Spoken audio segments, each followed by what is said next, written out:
臣妾参见皇上。平身。皇上还是舍不得吧？朕没有。有的。皇上只是不愿意面对。朕真的没有。朕对他那么好，可是他一点都不动心。朕都向他道过歉了，朕也很内疚。难道就不允许人犯一丁点错吗？啊！有道是，东边日出西边雨，道似无情，却有情。他太在乎皇上了，皇上也太在乎他了，所以你们都忍受不了彼此一丁点的错误和不信任。本来是一道小小的裂痕，渐渐的就越变越大。这一切都不是你们无情，而是因为情太深了，所以彼此都承受不了。皇上，臣妾想冒昧地问一句：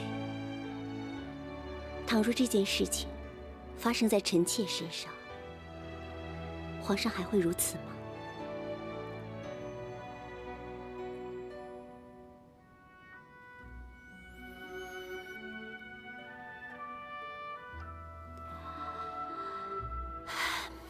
对莲儿也是一样啊。你想说什么？你要朕追他回来，跪在地上求他吗？皇上难道看不出来吗？臣妾在乎的只是皇上的感受。不过，其实这样也好，你们彼此之间分开一下，互相去理解一下，对方到底是想要什么。如果真是想在一起，那永远都分不开了。如果已经产生了心结，那便是此生无缘了。臣妾告退。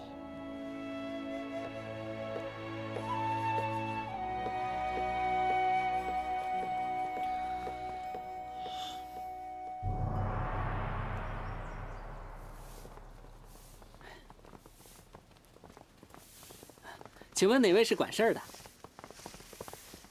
请问哪位是管事儿的？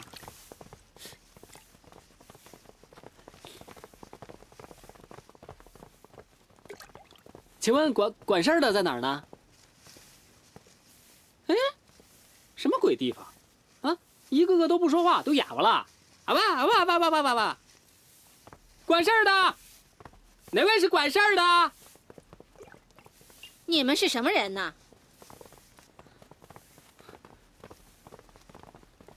这位是凤凰面前来祈福的西主子，我是娘娘的贴身太监苏培盛。参见熹妃娘娘。免礼。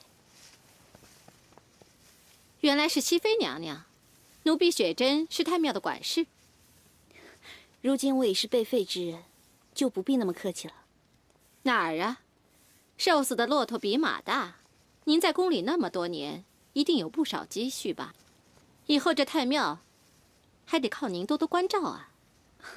我什么都没带，以后啊，我们还是要靠姑姑多多关照。什么？什么都没有带？是。我说呢，什么人穿得那么破烂来太庙？原来是个破烂货。哎，说话注意点。嫌难听？嫌难听就别来啊！找个绳子在外面上吊才是正事儿。在我这儿可不是什么好待的地方。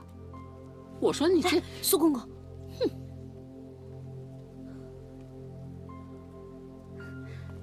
姑姑，我问一下，我们住在哪儿啊？哼！哇！哇！你看看这么脏这么乱，都结蜘蛛网了，这能住人吗？那也没办法，这太庙就只剩下这一间房了。想要住好的，回紫禁城请示皇上，让皇上帮你们盖一间吧。我告诉你，你别欺人太甚。哎，苏公公，把这里收拾收拾，我们也是能住的。西主子可以住这儿，你这小太监可不能住这儿。为什么？哪有为什么？没有做奴才的，还带着奴才的。我是奉了皇上的命令，是皇上让我保护西主子的。我可管不了。苏公公，你去打点水吧。不行，我打点水怎么就不行了啊？你们这鬼地方全是哑巴，就一个能说话的，还这么恶毒。苏公公，你到底要干什么？这也不行，那也不行，你要我们怎么样？这太庙向来都是自给自足，干活的人才有饭吃。你们俩初来乍到，就只顾着自己收拾屋子，难道就不想吃东西了吗？如果真的不想吃，那就随便。我看你们俩能熬到几时？娘娘，您别难过，没事儿，有我呢，活儿都我去干，您就在这儿好好待着，我不会让您吃苦的。没事儿，我既然选择来这儿，就已经想好了要吃苦。你把这里收拾一下，我和他们去干活。娘娘，您是听我的。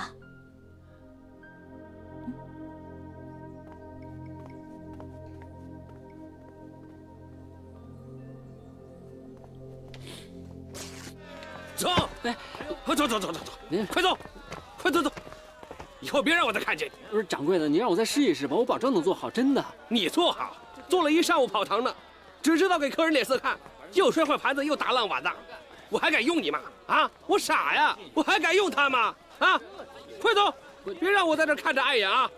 什么玩意儿啊你！哎，包子，刚出笼的热包子了啊！哎，热包子。哎，老板，来几个包子。哎，好嘞。给我来几个。要是西主子能吃上口包子，那该多好啊！哎，好嘞，好嘞。你拿好啊。好，哎，好，谢谢。哎，拿好。好。哎，老板，给我来3个肉的。啊，3个肉的，好嘞。你拿好。哎，好啊，敢偷我的包子，走！不，大哥，我没偷你包子，你看你这包子上面有个头发，我想帮你把头发拿下来。头发？我是光头，哪来的头发？我看就是想偷我的包子。大哥，我求你了，走！大哥，你放过我吧啊！走，我错了。他欠你多少钱？17爷。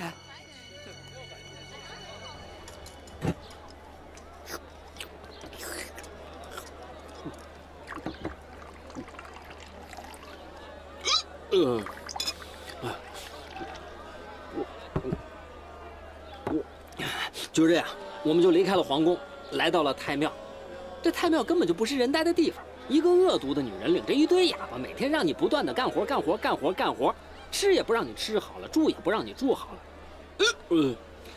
我这不是怕西主子受罪吗？我就想说，我出来我干点零活，是不是能赚点碎银子？可是我可能在这个皇宫里当总管当惯了，我这干什么也干不好。您说我是不是太没用了？你说我有什么办法进入太庙吗？不可能，四周全是官兵，男人根本就不让进。那我要当官兵呢？哎，那官兵都在外面，不能进内院。这太庙真的就一个男人都没有？有啊，有一个厨子。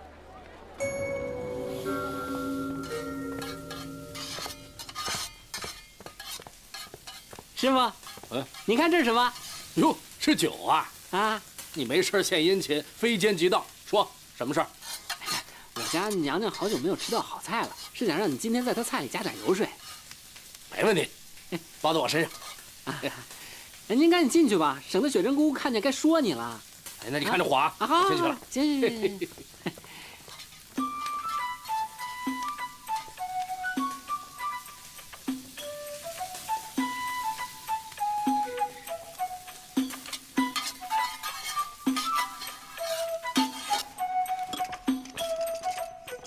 有什么样的主子，就有什么样的奴才。在宫里那么多年，1分钱没落着，还来我这儿白吃白喝，真是不知所谓。哼！你还在这干什么？还不干活去？这。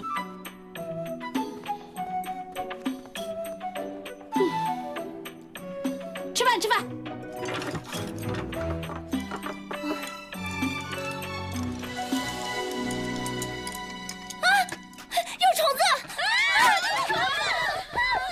厨师，在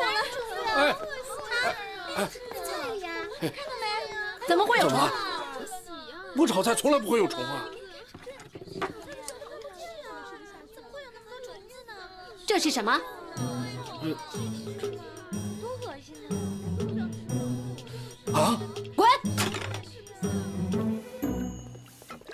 你们听到没？新来的厨师长得特别英俊。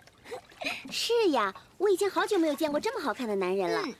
只要他能多看我一眼呀，让我死我也愿意。我昨天还一直抱怨不该来太庙，现在我来太庙，真是来得太对了。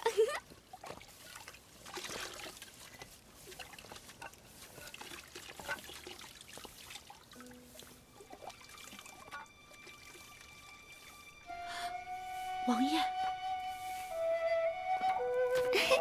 来，大厨，我们今天晚上吃什么呀？你会不会做一些我们从来没有吃过的东西啊？我想去后院摘点野菜，你愿意帮忙吗？哎，我愿意，我愿意，我也愿意。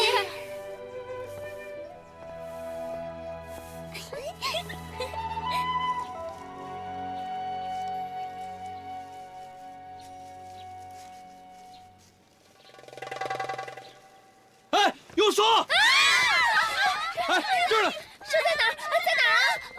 哎，刚才就在这儿呢。我看着好像是那七步蛇，咬着就得死。哎呀，我突然想起来了，我还有功课没做完呢。哎呦，我的肚子疼！哎呦，是啊，我不懂摘野菜，我先走了。走，快走！这里根本没有蛇，你为什么要骗他们？我不骗他们，我怎么单独跟你说话呀？你怎么到这儿来了？佳佳去世之后，我和孩子一直在这儿。额娘在这儿，佳佳也在这儿。我们好像一家人团聚一样。真没想到会发生这样的事儿。佳佳那个时候太傻了。这是我这一生犯的最大的一个错误。我发过誓，绝对不会再犯同样的错误。好了好了，一切都过去了。我们说点开心的吧。你怎么会来这里当厨师啊？我在街上遇到了苏培盛，他告诉我你的事。我想我在这里，你可能会好一点。这太庙的厨师可不好当，没想到堂堂的王爷，你还会做饭啊！人在高处的时候，从来不会觉得这些穷苦是必要的。现在从上面下来了，反而觉得柴米油盐酱醋茶，哪一件都很重要。二嬷现在照顾孩子，已经很辛苦了。元寿还要去码头做苦力，像做饭这样的小事儿，只能我自己来了。你知道，我这个人嘴又刁，吃惯了好的，吃不了差的。久而久之，我就学会了下厨。哎，哪天你尝尝我的手艺吧。好啊，灵儿，你瘦了。如果我在你身边的话，我一定不会让你这么瘦的。这菜摘的差不多了，我们回去吧。灵儿，不要再逃避了好吗？我们能在这里相遇，本身就是一种缘分，不是吗？老天爷既然再给我们这一次机会，我们为什么要放弃呢？可一切都不一样了。我现在的生活都是充满黑暗的，一点阳光都没有。我实在不想连累你。如果我心甘情愿呢？你心甘情愿跟我走？你心甘情愿一直被通缉吗？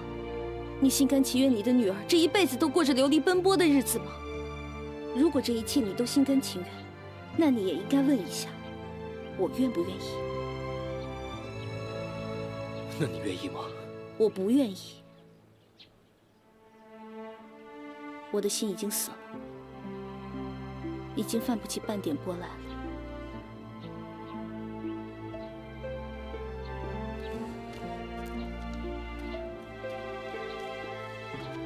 灵儿，我绝不会放弃的，老天一定会再给我们机会的。我绝不相信，我绝不相信！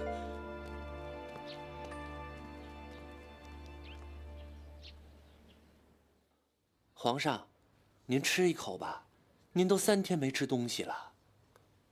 皇上，下去。这菜参见皇后娘娘。参见皇后娘娘。皇上还是不肯用膳。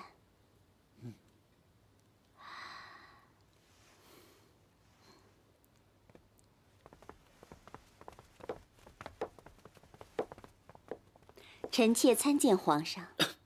朕在忙。皇上，臣妾认为，皇上一定要吃一点东西，就是不为了皇上您自己着想，也要为天下的那些黎民百姓去着想啊。朕饿了自己会吃，用不着你管。下去。皇上，皇上。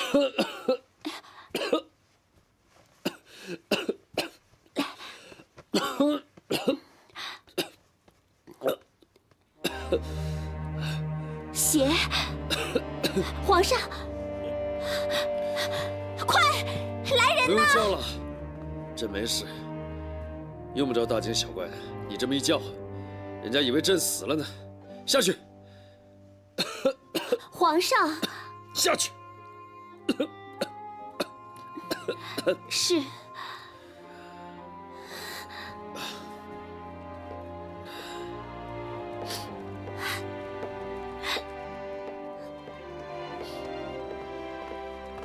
参见皇后娘娘。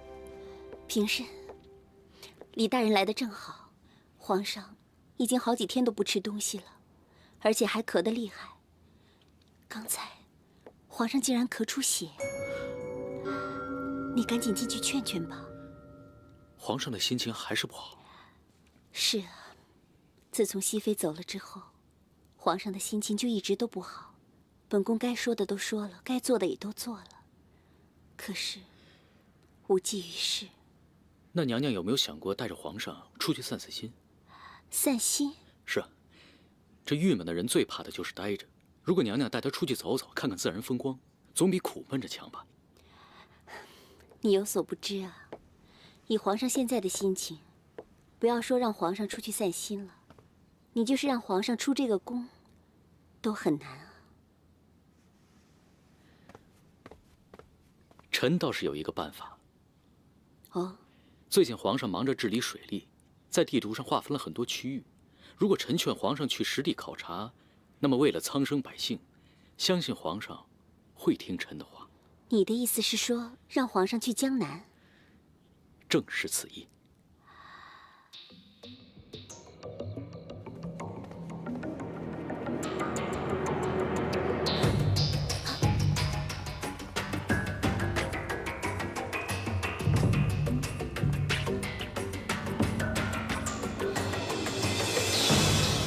这么晚了，穿成这样，鬼鬼祟祟的，去哪里？难道……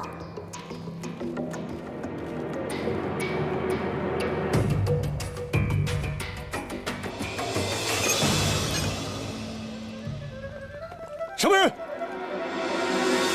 站住！别跑！抓刺客！站住！站住！别跑！别跑！抓刺客！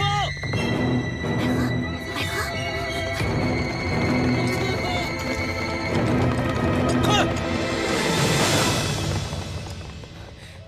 牡丹姐，你怎么在这儿？哎呀，你胆子也太大了！这皇宫是你能进去的吗？你要是这样就进去了，这宫里还要什么守卫啊？我也是没有办法。你不就是要报仇吗？报仇的方法有1000种，可你选了最笨的一种。你都知道了，那你以为呢？不然我怎么会在这里啊？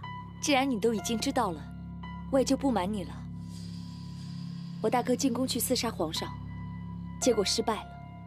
我接到消息说他掉到河里，尸体到现在都还没捞上来。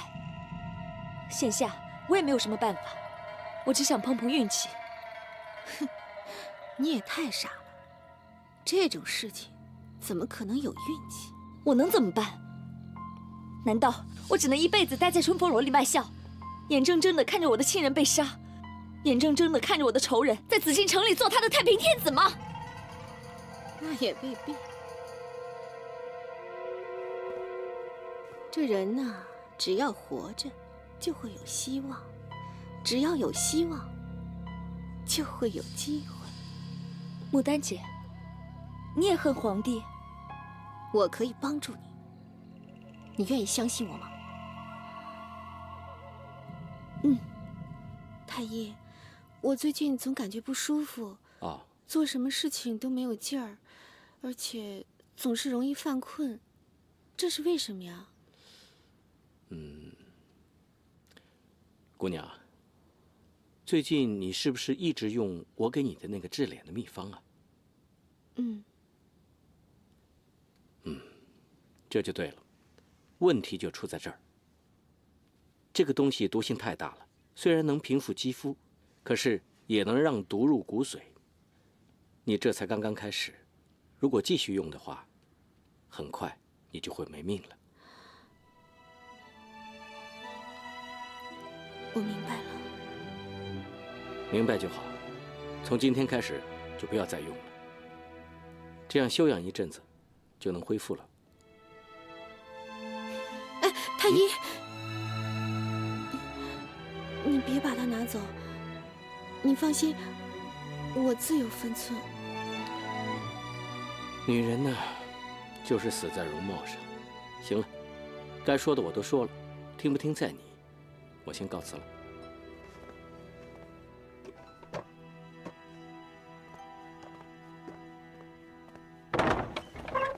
哎呦，臭死了，臭死了！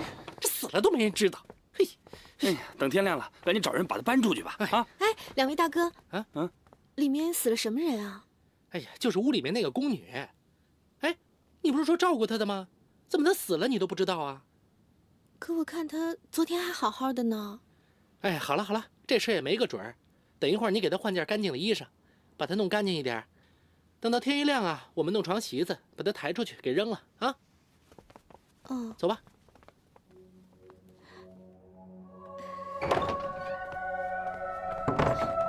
曾大哥，曾大哥，快醒醒啊！曾大哥，你有机会出去了。曾大哥，快醒醒啊！你能逃出去了。曾大哥，曾大哥，烧得这么厉害，可我这屋子里没有药，怎么办呢？要是曾大哥不醒过来，错过这次，就很难再有下次机会了。哎呀，怎么办呢？怎么办呢？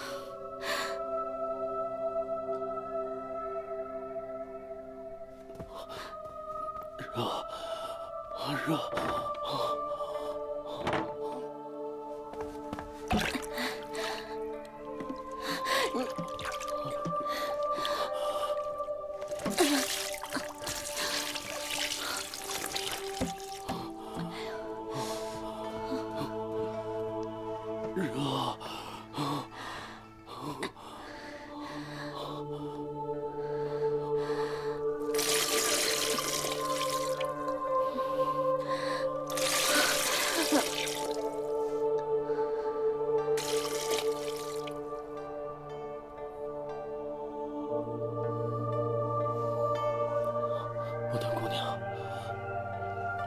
曾大哥，你醒了。你生病了，我只能用这个办法替你退热。牡丹姑娘，你什么都不用说，你听我说，隔壁的宫女死了，天亮的时候，太监们会卷着她扔到乱葬岗。这是你唯一能逃出去的机会，你一定要听我的。可是你，曾大哥，遇到你是我这辈子最开心的事儿，哪怕我就这么死了，我也心甘情愿，不会有遗憾了。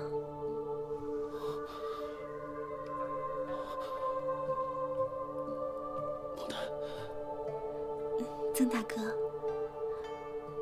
睡一会儿吧。睡醒了，一切就都过去了。来，睡会儿吧，睡。睡吧，睡吧。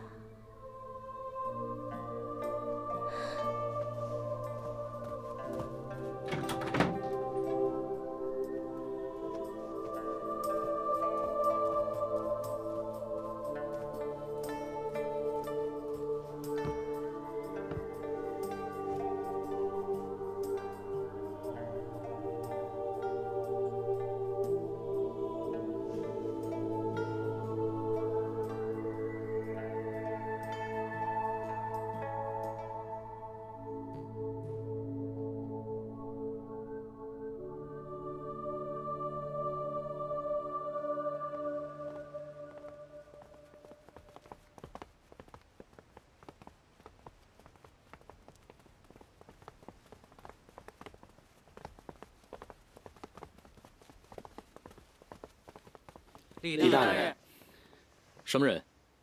这宫里呀，刚死了一个宫女，准备抬出去呢。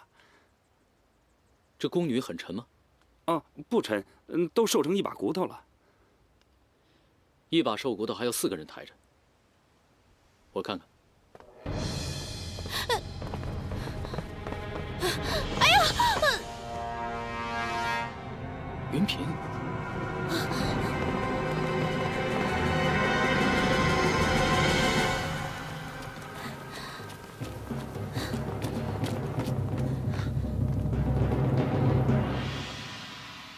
云嫔娘娘，真的是你吗？李大人，你不是他，他以前从来不会这么叫我。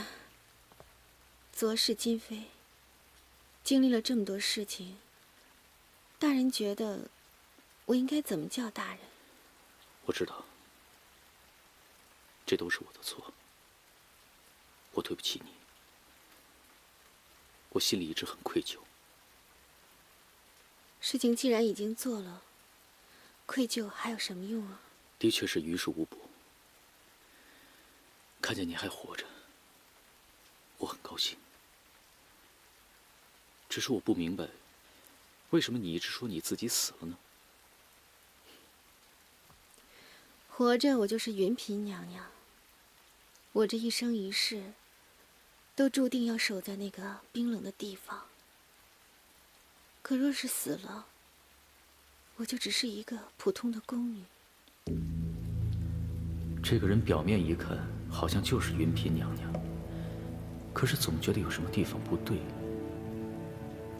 云嫔爱我爱到连命都不要，还要见我，可她那么平淡，难道真是昨是今非？一场大火让她什么都想透了吗？李大人，若没有其他的事情，我就先走了。等等，你气色不好，一定是生病了，要不要我帮你叫太医？不用麻烦大人，我自己会去找太医的。那我还能帮你做些什么？你能带我出去吗？你不能。既然如此，大人还能帮我做些什么呢？我能带你出去。真的啊？真的。皇上即将南巡，我会随驾前行，到时候我会尽力把你带出去。到了江南，一切都好安排。我会给你一座大宅子。不用了，大人。只要我能出去，就自有我的去处。这太不像云嫔娘娘的口气了。那我就先告辞了。我在冷宫里等候大人的佳音。云嫔娘娘，我记得你跟我说过要帮我绣一个荷包，到时候一起带给我好吗？好的，一定给你。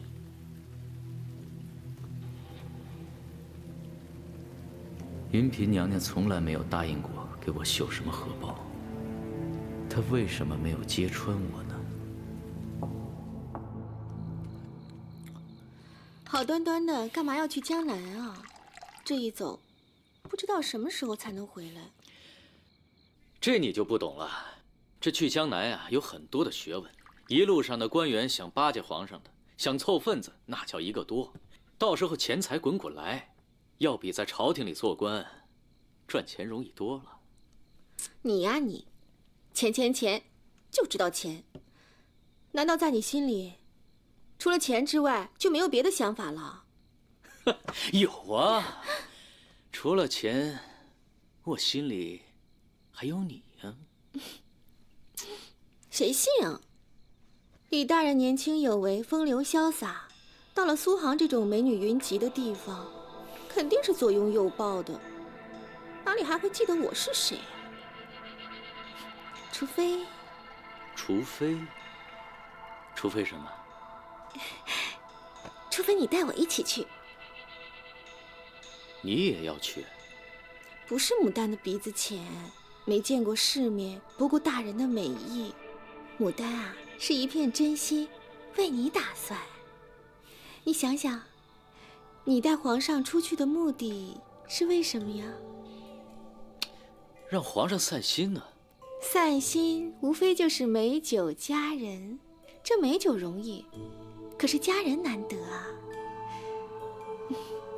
即便是苏杭美女如云，可是要找到令皇上称心如意，又对大人你忠心耿耿、知恩图报的美人，却绝非易事。若是被别有用心的人利用，不顺大人的心意不说，搞不好啊，再给你树几个敌人，那岂不是适得其反，枉费大人一番辛苦筹划吗？那依你之见，我该如何呢？如果你带我去，我就会带一大堆美女去。到时候，皇上看中了谁，这个人也就是大人的人了。大人也知道这枕边风的厉害，到时候保你升官发财，前途无量。大人的好，就是牡丹的好。牡丹呐，你真的是女中诸葛。好，我带你去，我倒要看看你怎么让我升官发财。酒没了，我再去弄点过来。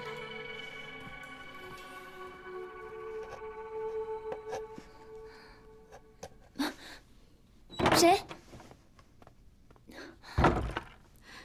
别怕，是我。是你啊，吓我一跳。我听说你那个李大人来了，怎么有空跑到我这儿来啊？我来告诉你一个好消息，机会来了。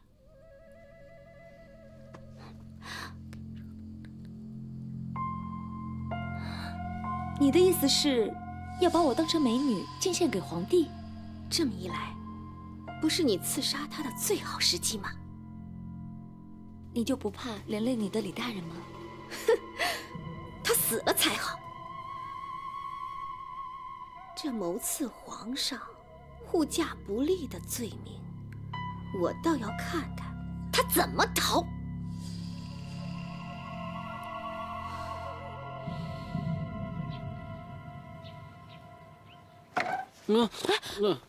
苏公公，正好，走，跟我去干活。哎呀，起来啊！哎呀，睡糊涂忘记时辰了，要不把活干完，他一定恨死我了。啊！快点，走，快啊，快！这些怎么都弄好了？是谁干的？是我。时机还真好，主子，谢谢王爷。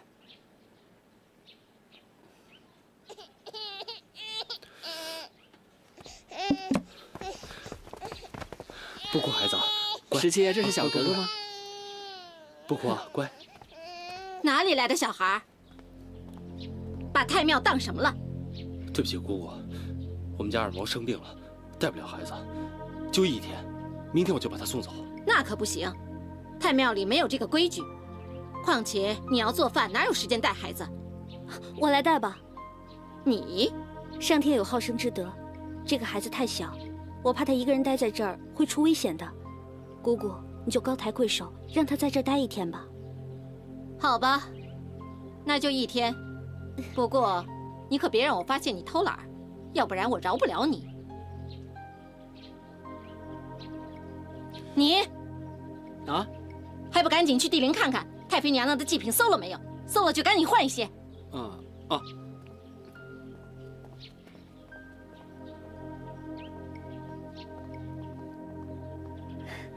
来，给我看看。哎呀，我帮你带孩子吧，你快去忙。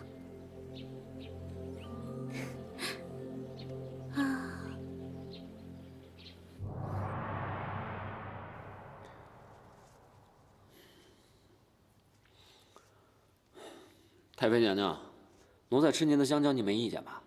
哎，对了，还有个事儿跟你说。我一直觉得吧，这17爷跟西主子天生就是一对儿。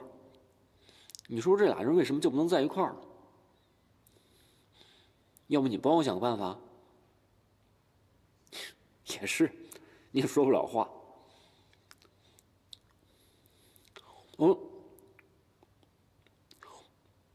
我酸你香蕉，再吃你个桃子，你没意见吧？你不说我当你答应了啊？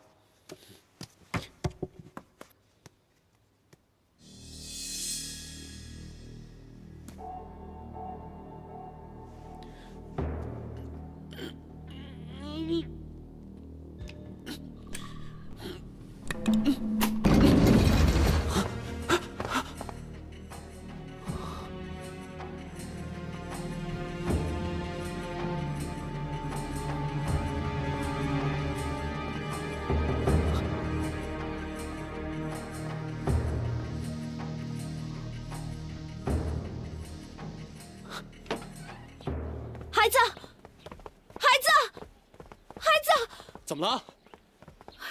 出什么事儿了？孩子不见了！我刚眯了一下，一醒来，孩子就不见了。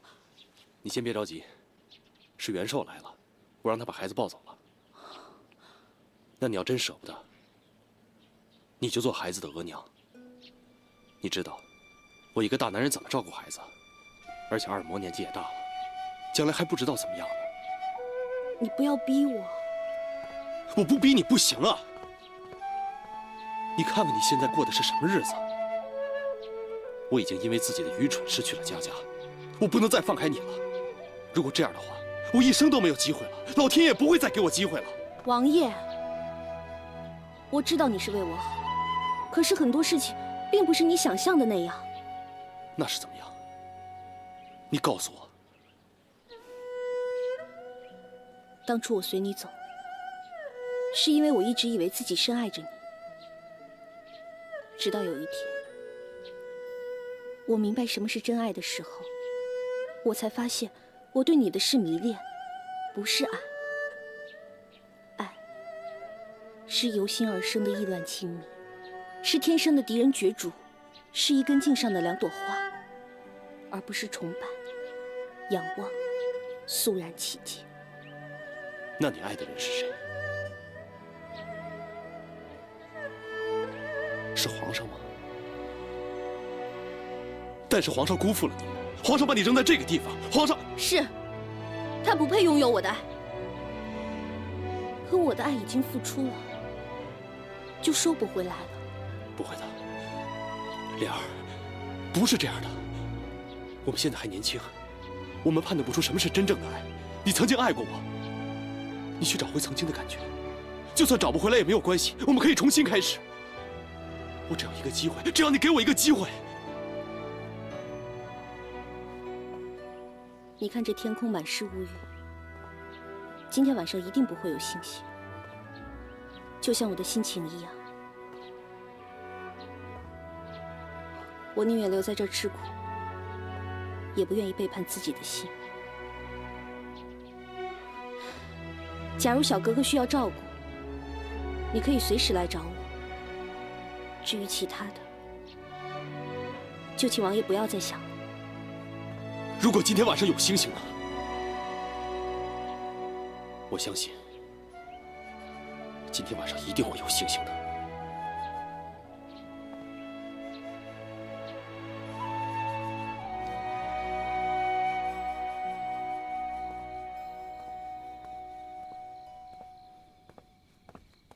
苏公公，嗯，你坐在这儿干什么呢？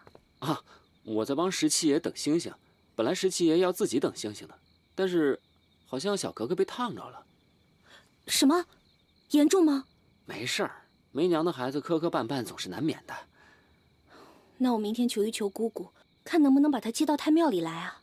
姑姑她能答应吗？哎，你说她要是不答应，你是不是就不管小格格了？很多事情不是靠人力就能改变的，就像今天晚上不会有星星一样。可是十七爷说今天晚上一定会有星星的。哎呀，天这么晚了，主子，要不你先睡吧，等星星出来我叫你。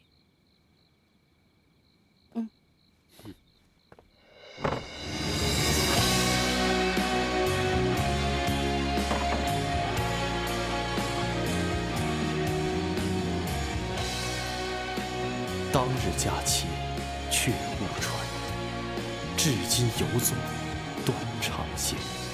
桥城汉主兴波外，人在鸾歌凤舞前。欢今夜，别经年，别多欢少，奈何天。此情此会无常计，咫尺良缠，亦